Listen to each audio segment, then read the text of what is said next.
오늘 말씀의 제목은 우리가 조금 전에 찬양했던 이런 교회가 되게 하소서라는 찬양의 제목에서 가져왔습니다. 저를 비롯해 많은 성도님들께서는 원하시는 교회의 모습들이 다 있으실 것입니다.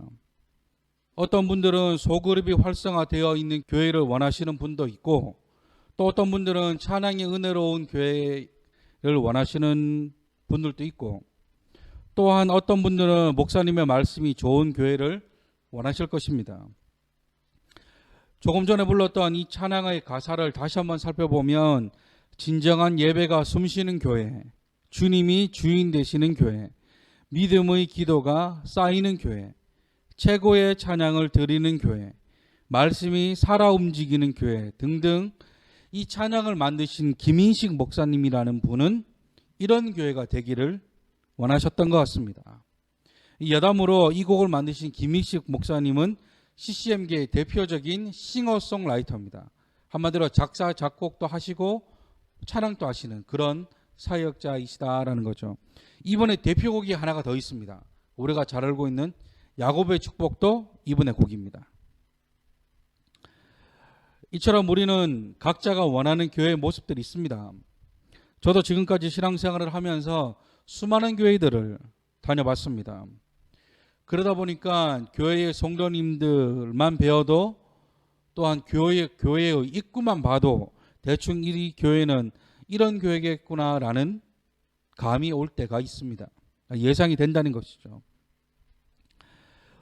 저희 가까운 교회도 마찬가지겠지만 수많은 교회에는 장단점이 다 존재하기 마련입니다. 이 부분이 잘 되어 있으면 저 부분이 조금 부족하고, 이 부분에서는 탁월한 무언가가 있지만 저 부분에서는 조금 아쉬운 부분들이 있는 것이죠. 그러나 중요한 것은 개척교회나 대형교회나 할 것 없이 이 땅의 모든 교회는 예수님이 자신의 피값을 주고 사신 교회인 줄 믿습니다. 아멘. 그렇기 때문에 담임 목사가 교회를 개척하기는 하지만 교회의 주인은 예수님이십니다. 여러분들이 원하시는 교회는 어떤 교회이십니까? 저도 개척을 준비하면서 하나님 앞에 기도할 때 이런 교회가 되게 해달라고 하는 리스트들이 있습니다. 몇 가지를 소개해 드리자면, 우리 교회의 이름에서부터 알 수 있듯이 저는 교회를 생각할 때 10여 명의 계명들을 생각했었습니다. 제1계명부터 제4계명까지의 말씀은 나와 하느님과의 관계, 그리고 제5계명부터 제10계명까지의 말씀들은 나와 이웃 간의 관계를 나타내는 말씀입니다. 그래서 이 계명의 말씀들을 통해 하나님과 이웃과의 관계가 더 가까워지기를 원하는 마음으로 기도했었는데, 가장 먼저 응답받았던 교회 이름이 관계중심교회였습니다. 하지만 이 이름을 들으시고 반응들이 그렇게 좋지 않아서 다시 기도하면서 다른 이름은 달라고 했는데, 그때 결정된 이름이 가까운 교회입니다. 짓고 난 뒤에 반응들을 보니까 약간 언어 유희처럼 어느 교회 다니세요? 라고 말하면 가까운 교회 다녀요 라고 말하는 그런 재미있다는 반응도 있으셨습니다. 이뿐만 아니라 저에게는 하나님이 주신 꿈들이 있습니다. 가장 먼저는 우리 교회 모든 성도님들이 성경을 잘 알았으면 좋겠다라는 것입니다. 왜냐하면 제가 계속해서 말씀드리는 것처럼 아는 만큼 보이고 아는 만큼 들립니다. 그리고 믿음은 들음에서 난다라고 말씀하셨습니다. 그렇기 때문에 말씀을 잘 알아야 믿음이 성장할 수 있다는 것이죠. 부끄러운 사실이지만 우리는 이단들보다 성경을 잘 모릅니다. 물론 그들은 잘못된 성경 지식을 알고 있는 것이기는 하지만 성경을 알고자 하는 그 열정만큼은 우리가 배워야 하지 않을까 싶습니다. 예전에도 말씀드렸지만 친한 장로님이 어느 버스 정류장에 내리셨는데 많은 사람들이 늦은 시간까지 모여 뭘 공부를 하는 걸 보셨답니다.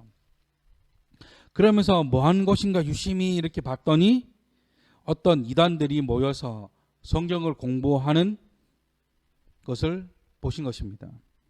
그러면서 그 장로님이 하시는 말씀이 잘못된 성경 지식이고 잘못된 열정이기는 하지만 그들의 그 열심만큼만 배워야 하는 것이 아닐까라는 생각을 하셨다라는 말씀을 하신 적이 있습니다. 저도 마찬가지로 열심을 가지고 교회에서 제공하는 성경 공부라든지 개인적인 말씀 연구라든지 열정과 열심을 가지고 하나님을 알아가기 위해 최선을 다하는 열정이 우리에게 필요하다는 것이죠. 그리고 또 하나는 우리 교회를 통해 찬양의 은혜가 넘쳐났으면 좋겠습니다.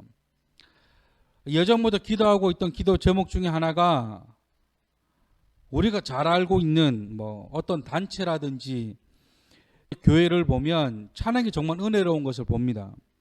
그런데 한 가지 아쉬운 것은 그 예배에 참석하기가 쉽지가 않습니다. 왜요? 대부분 서울이나 경기도에 있기 때문입니다.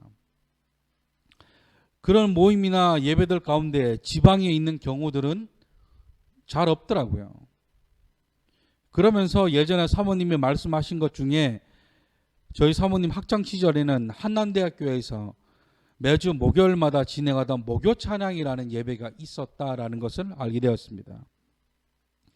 그러면서 목요 찬양 예배에 참석하면서 많은 은혜를 경험했었는데 지금은 없어져서 아쉽다는 얘기를 한 적이 있습니다. 그러면서 하나님이 제게 주신 마음과 생각도 이 목요 찬양을 다시금 부활시키면 좋겠다라는 것이었습니다. 앞에서도 말씀드렸던 이런 부분들이 누군가에게는 터무니없는 얘기고 꿈만 같은 일이고 환상 속에서만 존재하는 신비의 동물 같은 얘기일 수는 있지만 저는 확실합니다. 이 모든 것이 다 이루어질 줄 믿습니다. 왜요? 이것이 하나님의 선한 일이기 때문입니다. 하나님의 선한 일은 어떤 방해와 공격이 있다 할지라도 가장 좋은 하나님의 때에 하나님께서 형통하게 하실 것이라 믿습니다. 믿으시면 아멘 합시다. 제가 왜 오늘 말씀을 시작하면서 교회에 관한 이야기를 하냐면 오늘 본문 말씀인 느헤미야 3장 말씀을 연구하고 묵상하는데 계속해서 하나님이 저에게 주시는 마음이 우리가 원하는 교회의 모습이 이런 모습이어야 되지 않겠냐라는 것이었습니다. 오늘 본문 말씀은 드디어 느헤미야와 이스라엘 백성들이 무너진 성벽을 재건하는 일을 시작하는 말씀입니다. 앞에서도 말씀드렸지만 오늘 본문 말씀은 3장 전체입니다. 먼저 3장의 말씀을 나누어 살펴보면 3장 1절부터 5절까지는 성벽의 북쪽 공사에 대한 말씀이 기록되어져 있습니다. 그리고 6절부터 13절까지는 서쪽 공사, 14절과 15절은 남쪽, 그리고 16절부터 마지막 절인 32절까지는 성벽 동쪽 공사에 대해서 기록되어져 있습니다. 하지만 공사를 북쪽에서 시작해서 서쪽으로 갔다가 남쪽으로 갔다가 한 것이 아니라 동서남북 이 네 방향에서 동시에 공사를 시작을 합니다. 그리고 놀라운 사실은 이 공사가 단 52일 만에 끝납니다. 이 전문가들의 견해에 따르면 지금의 기술로도 이 큰 성벽을 재건하는 것이 52일 만에 끝내기가 쉽지 않다는 겁니다. 여러분들의 이해를 돕기 위해 오늘은 성벽 재건되었을 것 같은 예상도 그림을 여러분들께 드렸습니다. 한번 보세요. 그게 생각보다 그림으로 나왔지 실제로 보면 어마어마하게 큰 일입니다. 그리고 우리가 흔히 생각하는 담벼락처럼 벽돌 한 장 한 장씩 쌓아 올리는 것이 아니에요. 거기 서쪽에 보면 유독 다른 성벽에 비해 좀 두껍게 되어져 있다는 것을 발견하게 될 겁니다. 서쪽에. 그 왼쪽이죠. 왼쪽은 다른 동쪽이나 남쪽에 비해 성벽이 더 두껍죠. 그게 얼마나 두껍냐면 그 위로 마차가 지나갈 만큼 두껍다는 겁니다. 그러니까 우리가 생각하는 담벼락처럼 벽돌을 한 장 한 장 쌓아 올려서 그냥 큰 담벼락을 만든다 이 정도가 아니라 말 그대로 성벽을 쌓는 겁니다. 성벽이란 성소를 지키는 의미도 있고 그 성벽 안에 사람들도 살기 때문에 그곳을 보호하는 기능도 하고 있다는 것이죠.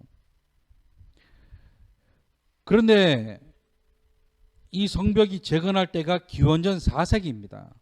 지금으로부터 약 한 2400년 전입니다. 대단한 일입니다. 그때는 지금처럼 시멘트가 있을 때가 아니기 때문에 큰 돌을 일일이 다듬어서 모양을 맞추고 균형을 맞추고 들어 올려서 쌓아 올려야 만들 수 있는 작업입니다. 손이 하나 둘 가는 게 아니라는 것이죠.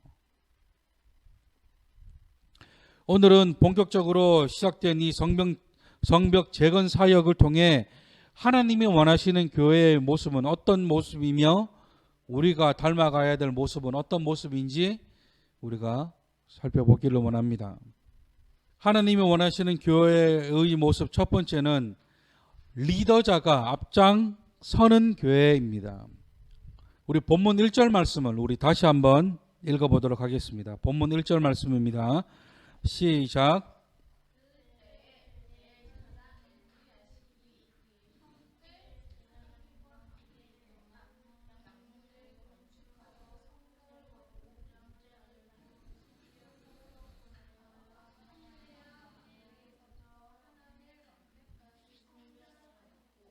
뭐라 말씀합니까? 대제사장 엘리아십이 그의 형제 제사장들과 함께 일어나 양문을 건축했다라고 말씀합니다.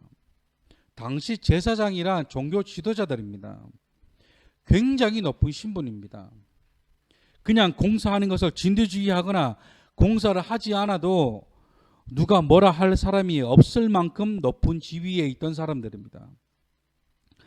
그러나 성벽을 재건하는 일에 가장 먼저 제사장들이 양문을 건축한 것으로 말씀을 시작합니다.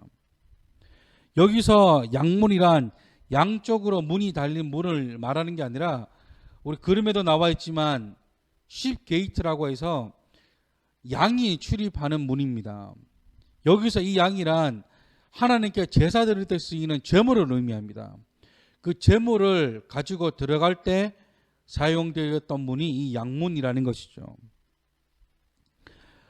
그리고 또한 이 양문이 위치한 북쪽은 유독 이방 민족들의 침입이 많은 곳입니다. 그런 장소를 제사장들이 먼저 나서서 공사를 시작했다는 것은 놀라운 일입니다. 저는 이 말씀을 보면서 저를 비롯해 교회의 지도자라 할 수 있는 목사님들, 전도사님들, 장로님들, 권사님들, 안수집사님들, 집사님들, 소위 직분자라 할 수 있는 분들이 먼저 교회를 사랑하고 교회를 위해 헌신하고 교회를 위해 어떤 일이든 먼저 하려고 하는 모습이 있어야 한다는 것을 다시 한번 알게 되었습니다. 목사라고 장로라고 직분자라고 교회 일에 명령만 하고 다른 일은 뒷전 모습이 아니라 먼저 나서서 힘든 일을 시작하고 또한 나서서 성도님들을 독려하고 모든 일에 책임을 지는 모습을 보여야 한다라는 것이죠. 한마디로 먼저 된 자들인 직분자들이 교회의 본이 되어야 한다라는 것입니다. 제가 예전에 어떤 수련회를 간 적이 있습니다. 제가 학창 시절 때 많이 갔던 어떤 수련회가 있었는데 거기는 매번 집회 때마다 3,000명씩 4,000명씩 많게는 5,000명씩 모이는 그런 집회 장소입니다. 하루 삼시세끼 밥을 먹으니까 거기서 나오는 음식물 쓰레기가 엄청 많겠죠. 그런데 그거를 묵묵히 돕는 분들이 계셨습니다. 나중에 알고 보니 그 더러운 한여름에 팔이 날리고 구더기 생기는 그 음식물 쓰레기를 치우시는 분들이 알고 보니까 의사 선생님들이었습니다. 어떻게 된 일인가 더 자세히 살펴보니까 그 수련회를 주최하는 어떤 큰 교회에 누가회라는 직업이 의사이신 분들이 이제 하는 모임이 있답니다. 그 누가회에서 매년 휴가를 내셔서 그 수련 수양관에 와서 그 힘든 일을 자처해서 하신다는 것을 알게 되었습니다. 그 얘기를 들으면서 야, 정말 우리 교회도 그랬으면 좋겠다. 사실 의사라는 직업이 사회적으로 덕망 있는 직업입니다. 공부를 많이 하고 하는 직업이죠. 그런데 그런 분들이 먼저 그 더러운 음식물을 먼저 손을 댄다? 저는 굉장히 우리가 보고 배워야 될 것이 많다라고 생각합니다. 신앙생활에 있어 누군가를 닮아가고 싶은 사람이 있다는 것은 아주 큰 축복입니다. 나도 저 집사님처럼, 나도 저 목사님처럼, 나도 저 장로님처럼 하느님 앞에 쓰임받고 싶다. 나도 저 어떤 분처럼 이 땅 가운데 선한 영향력을 끼치는 사람이 되었으면 좋겠다. 지금은 누군가를 닮아가고 따라가는 위치에 있지만 바라는 것은 저와 여러분들이 시간이 지나면 여러분들을 닮아가고 따라가고 싶어하는 사람들이 많아지기를 바랍니다. 그래서 우리가 리더의 위치가 되었을 때 내가 먼저 솔선수범함으로 이 땅 가운데, 교회 가운데 선한 영향력을 끼쳐야 합니다. 제사장들이 먼저 공사를 시작한 것처럼 제사장들의 솔선수범으로 백성들에게 동기부여가 되었던 것처럼 우리도 최선을 다해 하나님의 일에 앞장서시는 저와 여러분들이 되시기를 주님의 이름으로 축복합니다. 그런가 하면 하나님이 원하시는 교회의 모습 두 번째는 모두가 참여하는 교회입니다. 모두가 참여하는 교회. 본문 말씀인 3장 전체를 유심히 살펴보면 정말 각양각색의 사람들이 다 참여했다는 것을 알 수 있습니다. 먼저 북쪽 공사에서는 제사장들이 앞장서서 공사를 진행하고 있다는 것을 알게 되었고, 그 다음이 서쪽 공사를 보면 유독 눈에 띄는 몇 사람이 나옵니다. 먼저는 8절에 금장색 할헤야의 아들 우시엘과 향품 장사 하나냐가 공사를 진행했다라고 말씀합니다. 이 금장색이 뭐냐면 지금으로 말하면 도금하는 사람입니다. 도금하는 사람. 다시 말해 보석을 다루는 사람이라는 것이죠. 그런 사람은 어떤 사람입니까? 그렇죠. 부자입니다. 또한 향품 장사는 말 그대로 향기 나는 상품을 파는 사람입니다. 향수라든지 여러 가지 향기가 나는 상품을 파는 사람. 지금으로 말하면 고가의 물건을 파는 무역상이나 상인이라는 것이죠. 이 사람 또한 뭐예요? 부자입니다. 부자들도 다 이 공사에 참여하고 있다는 것입니다. 앞에서도 말씀드렸지만 제가 아까 서두에서 그런 말씀을 했죠. 유독 서쪽 벽은 다른 벽과 다르다. 그 말은 자재도 많이 들어가고 인력도 많이 들어간다는 것이죠. 다시 말해 서쪽 공사는 돈이 많이 들어갑니다. 그걸 누가 감당했다고요? 부자들이. 그리고 9절 말씀에 예루살렘 지방의 절반을 다스리는 후르의 아들 느바야가 나옵니다. 예루살렘 지방의 절반을 다스린다는 것은 엄청난 권력가라는 것입니다. 거의 총독이나 그 지역 시장 정도 되는 높은 위치에 있는 사람이라는 것입니다. 그런데 그의 아들이 나왔다? 부자는 물론이고 고위 관료까지 성벽 재건에 동참하고 있다는 것을 알 수 있습니다. 이뿐만이 아닙니다. 12절 말씀에 예루살렘 지방 절반을 다스리는 할로헤스의 아들 살론과 그의 딸들까지도 이 공사를 함께합니다. 이 사람 역시 고위 관리입니다. 자신이나 자신의 자녀들이 나가지 않고 종들만 보내도 됩니다. 심지어 그 공사는 어떠한 압력도 없습니다. 강제로 진행된 것이 아니에요. 모든 백성들이 자발적으로 참여하는 공사입니다. 그와 그의 집안이 나서서 하지 않아도 누가 뭐라 할 사람이 없습니다. 그런데 할로헤스의 자녀들이 다 나와서 동참합니다. 심지어 남성 중심의 문화인 이스라엘 문화에서 딸들까지도 그 공사에 참여합니다. 정말 대단하다는 생각이 듭니다. 이뿐만이 아닙니다. 30절 말씀에서는 살랍의 6째 아들 한운이 공사에 참여합니다. 아시겠지만 이스라엘은 철저한 장자 문화입니다. 큰아들이 최고라는 것이죠. 첫 번째 큰아들이 집안의 모든 재산을 다 상속받습니다. 그래서인지 철저한 장자 문화 가운데 6번째 아들이 공사에 참여합니다. 굉장히 이례적인 일이다라는 것이죠. 흔히 있는 일은 아니라는 것입니다. 그래서인지 장남의 이름은 기록되어 있지 않고 6째 아들인 한운의 이름은 성경에 기록되어져 있습니다. 하나하나 다 열거하면 할수록 많은 사연과 많은 이야기가 있을 것입니다. 보세요. 교회는 모든 사람이 동참하는 것입니다. 내가 아니더라도 다른 사람이 하겠지 라는 생각은 하나님이 주시는 생각이 아닙니다. 지금 여러분들이 다니고 있는 그 교회는 하나님이 그 교회로 여러분들을 보내신 것입니다. 각자의 역할이 있다는 것이죠. 못해서 안 하는 것이 아니라 안 해서 못한다는 말이 있듯이 스스로 할 수 없다는 생각에 계속해서 하나님의 일에 동참하지 않으려고 한다면 절대 성경에 기록되어질 수 없습니다. 상장 3장은 읽어보셔서 아시겠지만 굉장히 이름들이 어렵습니다. 그러나 느헤미야는 일일이 다 그 사람들의 이름을 다 기록하였습니다. 그리고 그 성경은 하나님의 감동으로 쓰인 것이죠. 다시 말해 하나님께서 그들 모두의 이름을 다 기억하신다라는 것입니다.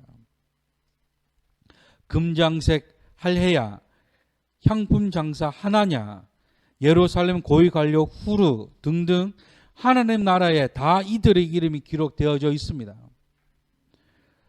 주님의 이름으로 부탁드리는 것은 교회 일에 동참하셔야 합니다. 아주 사소한 일이라도 감당하려고 애를 쓰셔야 합니다. 특히나 제가 지금까지 사역하면서 항상 마음에 무거운 짐처럼 갖고 있던 것이 바로 교회 청소입니다. 교회 출석하는 성도는 몇백 명인데 교회 봄맞이 대청소합니다, 가을맞이 청소합니다 하면 몇십 명 오지도 않습니다. 그러면 안 돼요. 그건 하나님이 주시는 생각이 아닙니다. 말씀을 정리합니다. 오늘은 느헤미야와 이스라엘 백성들의 성벽 공사를 통해 하나님이 원하시는 교회의 모습은 어떤 모습인지 우리가 살펴보았습니다. 먼저는 리더자들이 먼저 솔선수범함으로 교회를 이끌어 가야 하고, 또한 모든 성도가 다 함께 교회를 세워 가야 한다는 사실을 우리가 알게 되었습니다. 저는 오늘 말씀을 이렇게 정리하고 싶습니다. 우리 다 같이 따라 하셨으면 좋겠습니다. 교회에는 필요 없는 사람이 없다. 필요 없는 사람이 없다. 인간적인 생각으로는 어떤 사람은 필요한 일꾼이고 어떤 사람은 있으나 마나한 사람이라 할 수 있지만, 하나님의 나라에서는 다 하나님의 백성이며 하나님의 일꾼입니다. 그래서 우리는 더 든든히 서가야 합니다. 단순히 예배를 구경하는 구경꾼이나 출석은 하나 교회는 나 몰라라 하는 손님으로 와서는 안 된다는 것이죠. 하나님이 저와 여러분들을 이 교회에 보내신 것입니다. 하나님이 나를 이곳에 보냈다. 나를 통한 하나님의 계획이 있다는 생각으로 교회를 위해, 하나님 나라 확장을 위해 더욱더 든든히 서가기 위해 날마다 하나님께 은혜를 구하셨으면 좋겠습니다. 아멘. 우리 시간에 이 찬양으로 나아가셨으면 좋겠습니다. 우리는 주의 움직이는 교회라는 찬양입니다. 이 찬양의 고백과도 같이 나로 인해 하나님이 영광 받으시고 나라는 교회를 통해 하나님의 나라가 확장되기를 소망하는 마음으로 우리 이 찬양 하나님 앞에 올려드리시겠습니다.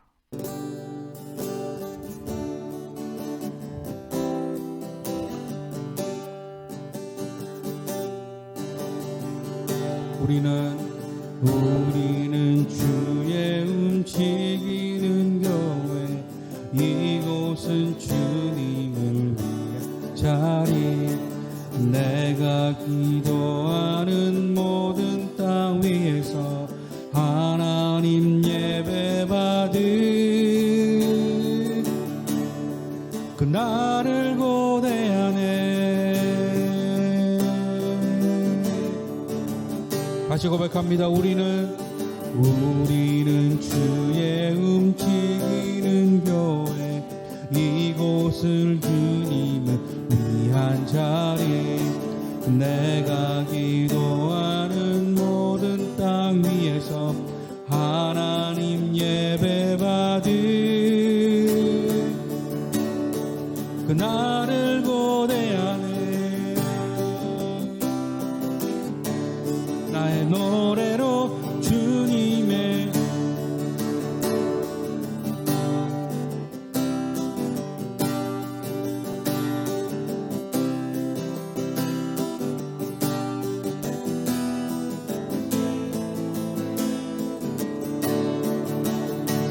두 손 들어 주님의 보좌를 만들고 맘 다해 경배하리. 구름 날개 사이에 임하신 것처럼 내 위에 임하소서. 하나님 우리가 이곳에 섰으니 이 땅을 치유하소서. 하나님 우리가 어디에 있든지 주를 높이이다. 열방들아 주님을 송축할지어다. 그 발 아래 입 맞추라. 영원한 통치자 주 예수 그리스도, 그는 위대하신 왕. 다시 고백합니다. 우리는 주의 움직이는 교회, 이곳은 주님을 위한 자리. 내가 기도하는 모든 땅 위에서 하나님 예배받을 그날을 고대하네. 나의 노래로 주님의 성전을 지으리. 높임을 받으소서. 이스라엘의 찬송주 거하실 주님을 거룩하십니다. 두 손 들어 주님의 보좌를 만들고 맘 다해 경배하리. 구름 날개 사이에 임하신 것처럼 내 위에 임하소서. 하나님 우리가 이곳에 섰으니 이 땅을 치유하소서. 하나님 우리가 어디에 있든지 주를 높이리다. 열방들아 주님을 송축할지어다. 그 발 아래 입 맞추라. 영원한 통치자 주 예수 그리스도, 그는 위대하신 왕. 우리 시간 주님 앞에 기도하며 나아가실 때 아버지, 우리가 주님의 움직이는 교회가 되어지기를 소망합니다. 아버지, 주님이 원하시는 그 교회의 모습을 위해 아버지 내가 사용되기를 소망합니다. 아버지, 우리가 먼저 솔선수범하기를 소망하고 아버지 모두가 동참하는 교회가 되기를 원합니다. 주여 우리에게 은혜를 부어달라고 우리 지금 주님 안에 생각하시면서 우리 기도하며 나아가겠습니다. 기도하겠습니다.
사랑과 은혜가 풍성하신 하나님 감사합니다.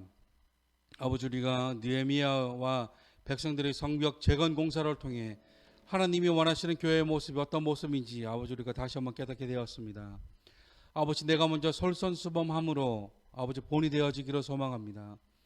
하나님의 일에 있어 적극적으로 그 일에 동참하기를 원하고 아버지 그 모든 것들을 아버지 나로 인해 이루어지기를 원합니다. 또한 아버지 우리 교회가 모두가 참여하는 교회가 되어지기를 소망합니다. 하나님이 예수님이 피값으로 사신 이 교회를 통해 하나님 나라의 확장이 이루어지기를 아버지 간절히 원합니다. 우리를 사용하여 주시옵소서. 이제는 우리 주 예수 그리스도의 원하시는 은혜와 하나님의 한량없는 사랑과 성령님의 감화 감동, 내적 교통, 역사, 충만케 하시는 그 은혜가 주님의 교회를 든든히 세워져 가기를 소망하는 모든 자들 머리 위에, 하나님 나라에 적극적으로 동참하기를 원하는 모든 자들 머리 위에 이제로부터 영원토록 함께 하시기를 간절히 축원하옵나이다. 아멘.